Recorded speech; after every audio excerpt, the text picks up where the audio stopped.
Cheers! Welcome to episode 4 of October Stories with Holly Greencox. That's me. Today we'll be talking about something near and dear to my heart. Little Red Riding Hood. Very sweet story. Woodsman saves the day. You know, wolf conquered, right?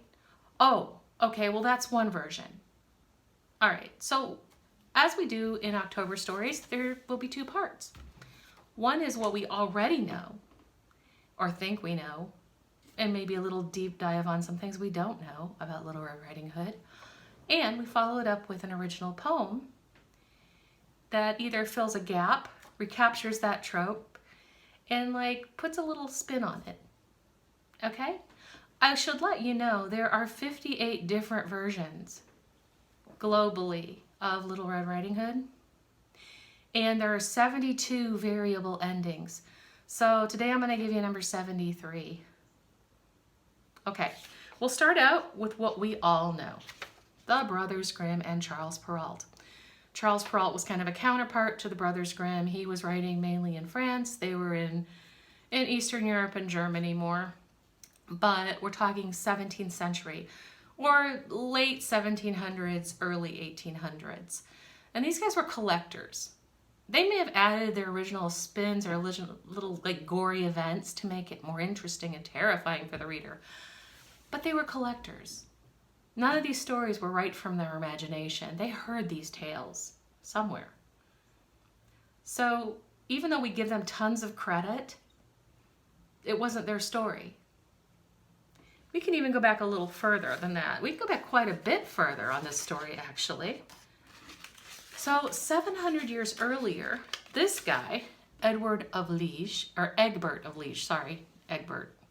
okay? He was an Italian schoolmaster and he collected some folk tales. So he was a collector before the collectors were collectors. And this was 10th century Italy. And there was a story that he put in his book called La Finta Nonna, the false grandmother, in which the grandmother is a wolf. And she dresses up as a grandmother, so the false grandmother. There's no real mention whether the girl's traveling to her house or she's coming to see them. But either way, the whole anticipation is that when Little Red Riding Hood gets there, she's going to be eaten by La Finta Nonna. Let's go back a little bit earlier, like 7th century. So 300 years before La Finta Nonna, we have the tiger grandmother from Japan and Korea and China. Now in this also there's no journey mentioned other than we don't trust the tiger grandmother because she's a tiger. She's not a wolf, but I don't know if they had wolves in that area. I don't know if wolves are indigenous. So yeah, tigers are, right? Just as scary. Stay on the path. Grandma will get you. And then we can even trace it back further. So 1600 years before the 17th century, in the 1st century in Rome, there's actually an original story that was circulating at the time called The Wolf and the Seven Little Kids, or The Wolf and the Young Kids. It's called various things, but it was a collected tale at the time, so it had already been around in the 1st century. And this is the original root story where Little Red Riding Hood became a spin-off. Because what was happening was, this story is about a wolf who shows up and there's 7 little goat kids in a house at a cottage. And the mother's asleep or she's away at the market and he's trying to talk the little goat kids into letting him in, saying, "This is your mother," disguising himself as different things to try to fool all 7 of them to let him in the house so he can eat them. So in that case, the wolf comes to their door.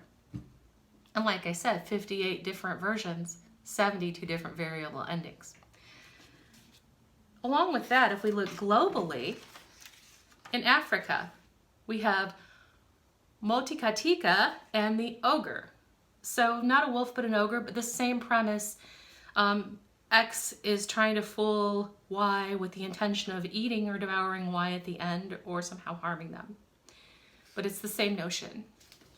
And then if we go north and we look at our Norse legends, we have Fenrir, the great wolf, and Freya, who was known to have a red hood she would wear occasionally. It was a magic red hood. So even all the way from Africa to up north, we have a Little Red Riding Hood legend, starting, as far as we know, in the very first century. So with all these different versions and all these different endings, the tropes that were added later, it really became about recognizing your danger, right? Even if we're talking about the first century of the wolf coming to the little kid's house and trying to like talk them into letting him in by disguising himself. The entire base trope is recognizing danger. As the story grew and branched and spread and was collected by different people, they put their own morality and spin on it. So we run into things like the journey through the woods is a trip to puberty. She's a young girl who's journeying to be a crone or an old woman.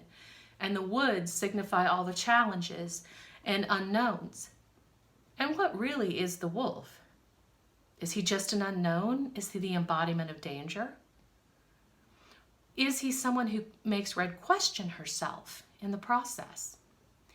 And there's many different endings, and some of them she gets away, and some of them she gets eaten, and that's the end of it. And in some of them there's helpers. There's woodsman who comes by and takes care of the wolf.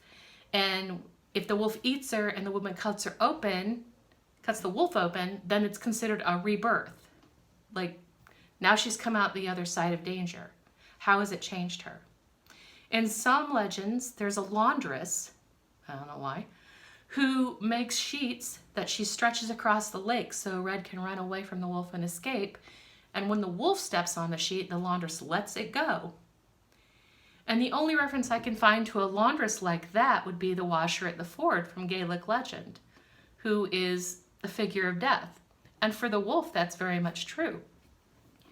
So with that said, and with what we know, the story of a little girl bringing her goodies through the woods to Grandma's house, I'm going to tell you a story on myself. So my mother actually told me this story repeatedly when she wanted to remind me of how I embarrassed her. I was about 3 and I was fascinated with Little Red Riding Hood.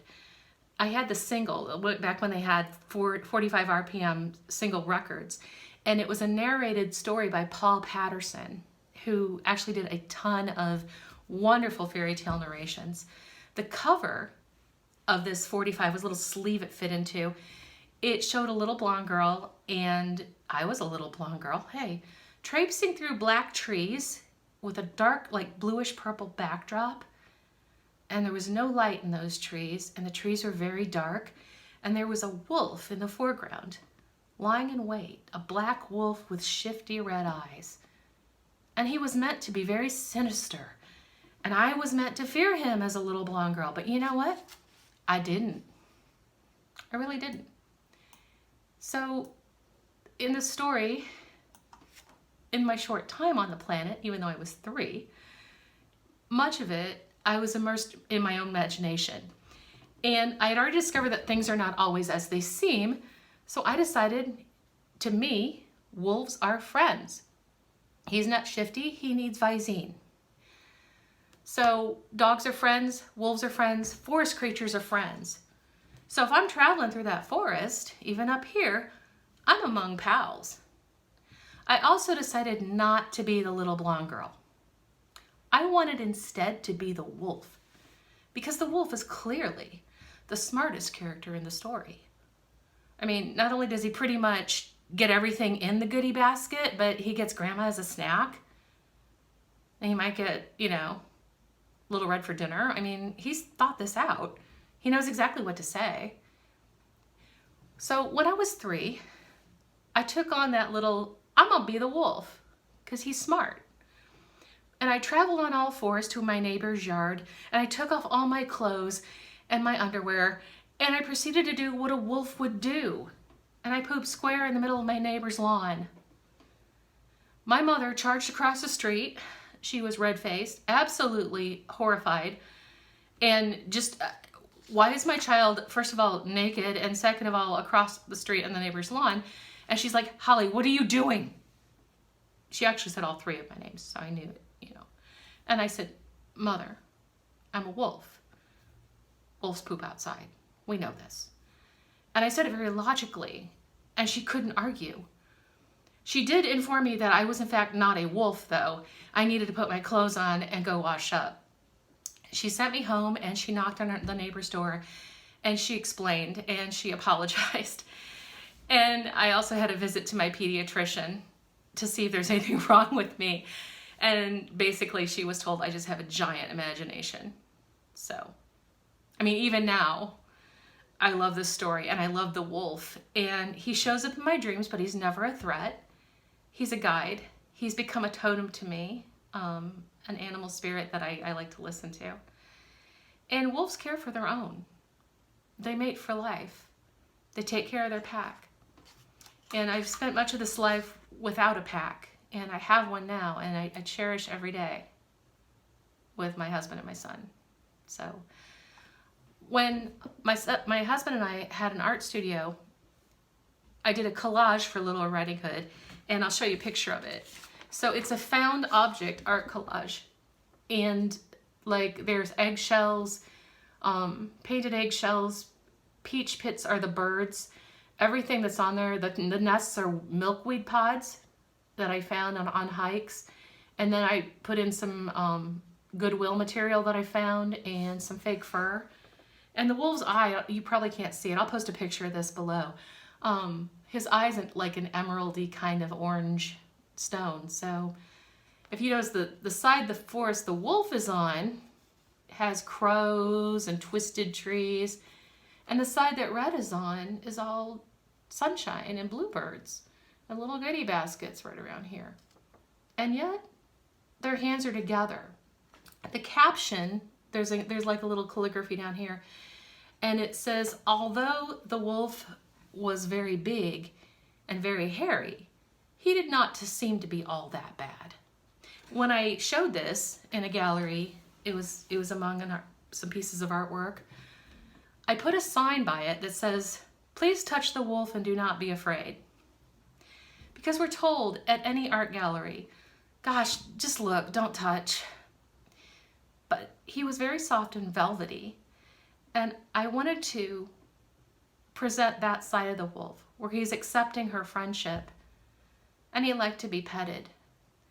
And I sat back at a table in the corner and I watched so many kids and even adults just reach up and pet the wolf. And it made me so happy. He's not big and bad. He's big, but he's not all that bad. So having that experience and watching people actually touch the wolf and not be afraid and have artwork that you can walk by and put your hand on and feel something from it, it made me very happy. The collage itself is in Lit on Fire bookstore in downtown Peoria, Maine, next to a piece of my husband's work, which is a portrait of the bookstore owner with all these books swirling around her head in a very mystical way. And I'm going to finish up today with my poem. And it's called Room Enough. So this is my Room Enough poem. I was used to looking for wolves along the path. I began to see everything as a wolf. Every shape or shadow shifting in the night, every light fair breeze rustling the bed curtain, every man who might just be out to gather wood and warm himself. But that particular day, the daisies were grown tall and bright and whispered that they would keep their chartreuse eyes wide open for any sign of lupine misadventure. So I wandered among them, picking rabbit candy clover and forging little ships from billowy clouds. I hummed little rhymes that I knew as a child and cast the net of my heart wide about the world. But daisies are liars, or at the very least they have short attention spans. And wolves must be very fast because a sudden your fur brushed my arm. I thought somehow I should be more scared. But my heart was open to you, and my mouth was still forming little rhymes. I didn't run and I did not scream. I did look you in the face for real. for the endless second it took for your bottomless amber eye to blink. The door to my heart hung open, and all my fear of you and your legend became dust. So I put out my hand, and you put out your paw, the better to love you with. And I was sure in my bones that there was enough room at grandmother's house for the both of us.